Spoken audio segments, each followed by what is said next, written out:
Hey everyone, it's Josh Gutman from Peachtree POCUS here to talk to you about another handheld ultrasound. This time I'm going to be talking to you about the GE Vscan Air, specifically the Vscan Air SL. Here it is right here. The GE and the Vscan were the original handheld ultrasounds that came out about 15 years ago. Originally, it was attached by wire to this thing that looked like this flip phone but was still kept in your pocket. The Vscan Air was actually my first introduction to handheld ultrasounds when I was a second year resident, and I was on a cardiology rotation, and we were seeing a patient with a cardiologist, and then he just pulls out this thing from his white coat pocket, which looked like this kind of larger phone attached to a phased array transducer, and just started looking at the heart just right in front of me, and I was completely blown away. And immediately I was like, wow, this is the future. You can just do an echo right here at the bedside. And so that was very early, but that really made a big difference, and I still remember this to this day. And the Vscan has only improved continuously. GE has continued to improve from essentially just mostly a cardiac functioning to a full body scanning. Here's the transducer.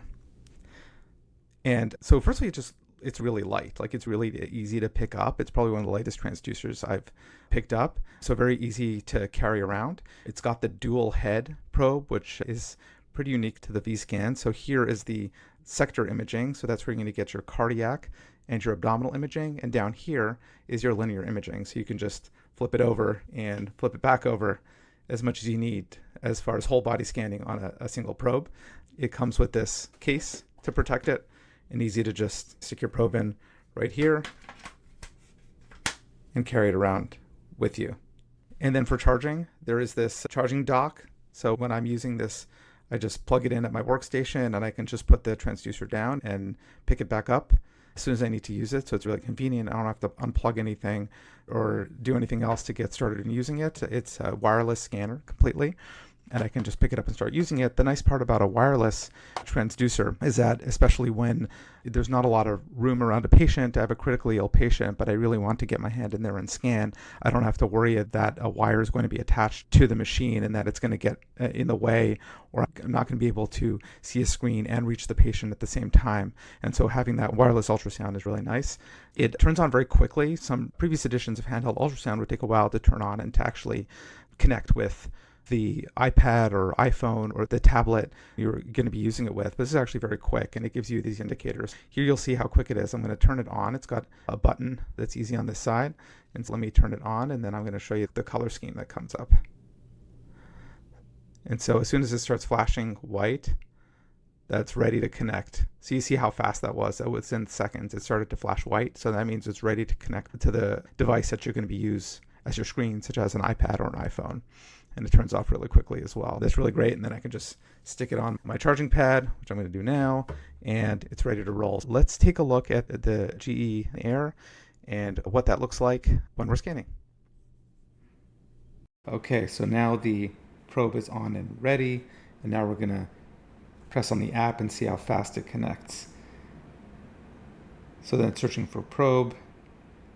Quickly, it asks me if I want to join, so I can press join, and then it'll start connecting.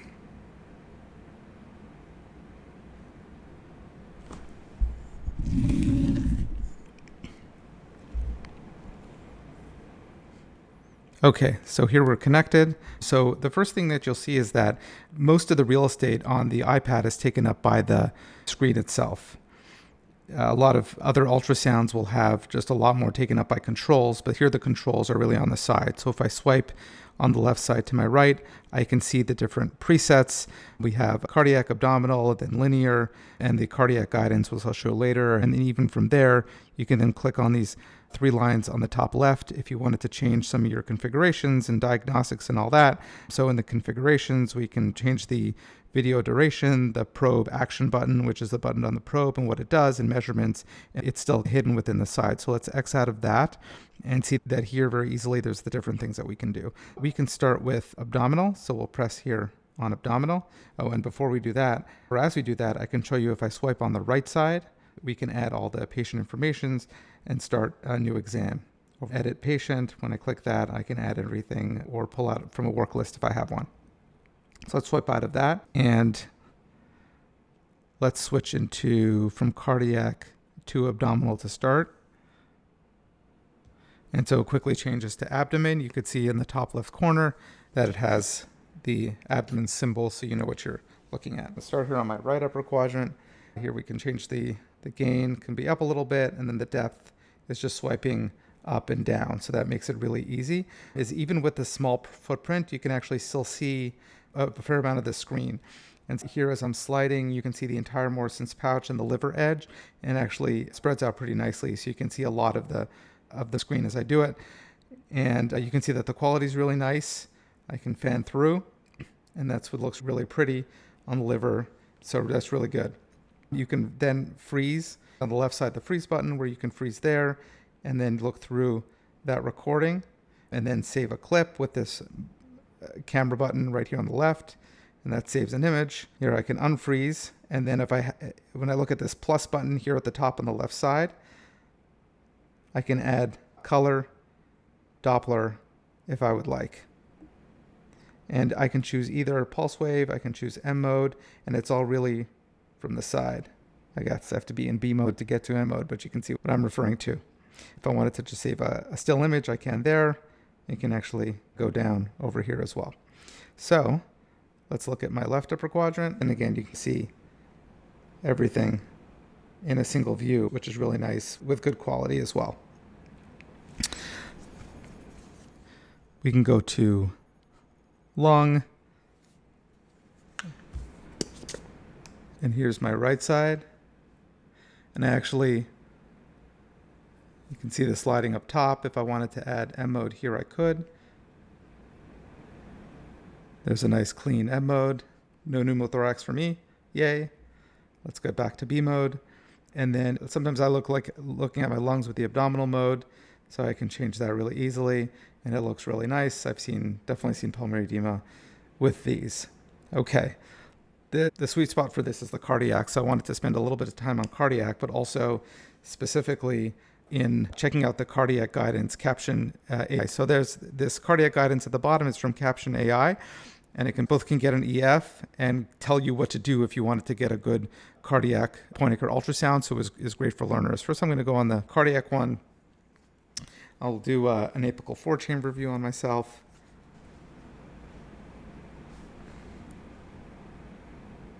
So here's a decent 4-chamber view. And I say decent, it's not because of the quality of image, but just because of what I can get on myself while trying to do this recording. I can press on color. I can change the sector size. You can see that the color quality is really great. And then after coming out of color, then I can choose my pulse wave Doppler. Looks really pretty. I can save an image of that if I like. And then here I can do angles and measurements as I normally would on an echo. So it's got a lot of versatility from the cardiac standpoint. And back to B mode. Okay. Here's an even prettier image, but you can see that nice quality. Let's go to a parasternal long axis view, and if you've been looking at my videos, I really don't have a great parasternal long axis view, but I'll do my best. So here's a nice long axis view, and you can see that the quality is really good, even with my terrible long axis views. Now let's go to the Caption AI, because I think that's one of the cooler things. So if you click on Cardiac Guidance Caption AI, you can see on the left there's a few protocols. You can have the long protocol, and it's not the long axis protocol, which is what I first thought, but it's actually getting multiple views. You can do the short protocol, which is just several views, and then it'll help guide you to get all those views and save them automatically. So let's go to the short protocol. And so now it's saying, okay, we're going to start with the parasternal long axis, PLAX. Over there, it tells you how to position the patient here in the center. And then you can see this bar here on the left side. And that tells you right next to the image, and it tells you how good of your clip it should be. So I'm going to try to get a good parasternal long axis view. And it's actually telling me, you can see what I need to do. So it says slide up, so I can slide up. If you think that the clip is good, so it saved it automatically. So that was pretty cool. And so then it moved on to the parasternal short axis view. You can see here on the left, PM is papillary muscle. So now if it says, okay, how are you going to do that? Let's change to the papillary muscle short axis view. and it's telling me, hey, slide up, slide down. What should you be doing? Rock indicator slowly, and I'm moving a little bit too fast, but it tells you exactly what to do, and you can see on the left side it's telling you how good the image is. If you're not getting a great clip, on the bottom left you can save best clip 74%, and that's how good it is. And so you can therefore, if you want to save the best clip, you can say that's pretty good. Once it gets into the green, it should start recording for you, which it's doing right now. So now it says, okay, great. Now you're going to move into the apical 4-chamber view. That's telling you what to do.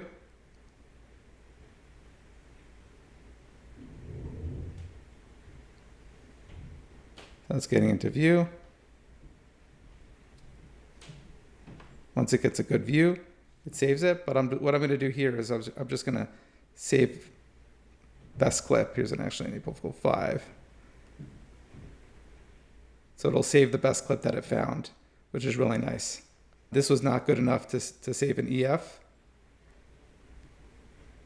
So actually, if I wanted to go back and redo the apical 4, I can just press views and then change to an apical 4 again.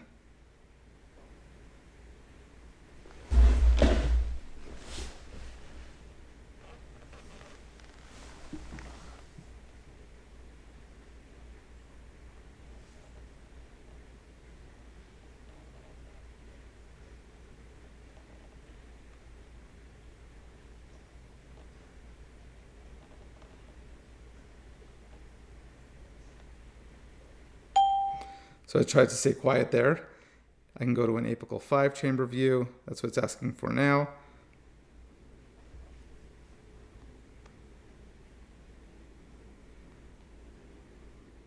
But you can actually go through all these views, subcostal 4 and IVC. Let's go back to the EF a second. So maybe I'll get a better EF just to show you what that looks like. But once you get a good enough view, it can auto record, or you can save the best clip. Now, I won't do a report for you, but it'll actually help you guide your echo, so you know what to do next, and then it will tell you, hey, move this way, move that way. So especially if you're learning and you're on your own, you can learn to get a great view.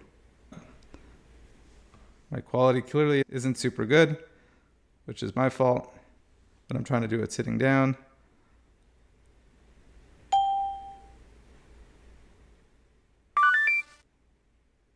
See there, it gave me an EF. That was good enough, 58%, pretty good. So that it can give you an auto EF.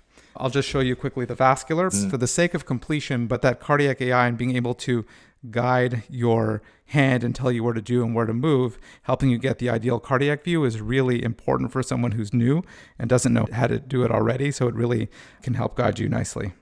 Let's exit the protocol. And you can actually create a new protocol where you can combine for yourself which views you want, and it'll help guide you with each of those views if you're interested.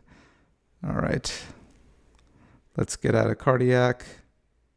Now I'm going to use a linear transducer, and I'm here on my forearm, and there's an artery right there in the middle, and I can go across. There's my ulnar artery as well, so you can see there's nice high quality. I'm coming up into my forearm. We'll go see my basilic. This is also great for guidance for procedures. There's my basilic, you can see with really high quality. I even don't have a tourniquet on. This is something I can probably put an IV in right away. I'll put on color to show you what that looks like. And trying to move this around at the same time. All right. So you see the color is really nice.